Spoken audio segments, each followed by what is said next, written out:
Berikut adalah penjelasan lebih detail tentang masing-masing jenis pengangguran. 1. Pengangguran friksional.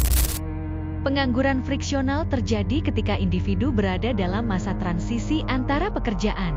Ini termasuk mereka yang baru saja lulus dari sekolah atau perguruan tinggi dan sedang mencari pekerjaan pertama mereka, serta mereka yang telah meninggalkan pekerjaan lama dan mencari yang baru. Contoh, seorang lulusan baru yang mencari pekerjaan pertama, atau seorang pekerja yang berhenti dari pekerjaannya dan sedang mencari pekerjaan lain yang lebih sesuai dengan keterampilannya. Pengangguran jenis ini biasanya bersifat sementara dan dianggap sebagai bagian alami dari proses mencari pekerjaan.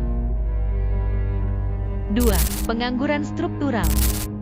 Pengangguran struktural terjadi ketika ada ketidaksesuaian antara keterampilan pekerja dan keterampilan yang dibutuhkan oleh pasar kerja. Ini bisa disebabkan oleh perubahan teknologi, perubahan dalam struktur ekonomi, atau globalisasi. Contoh, pekerja di industri manufaktur yang kehilangan pekerjaan karena pabrik mereka pindah ke negara dengan biaya tenaga kerja lebih rendah, atau pekerja yang tidak memiliki keterampilan teknologi yang dibutuhkan dalam ekonomi digital saat ini. Pengangguran struktural bisa bertahan lebih lama karena memerlukan waktu bagi pekerja untuk mendapatkan pelatihan ulang atau untuk sektor-sektor baru untuk menyerap tenaga kerja. 3. Pengangguran siklis.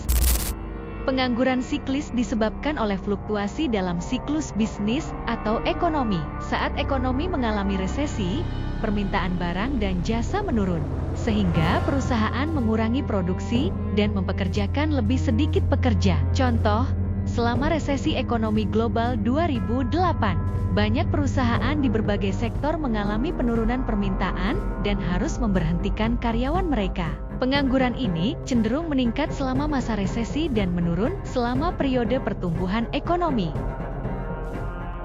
4. Pengangguran musiman.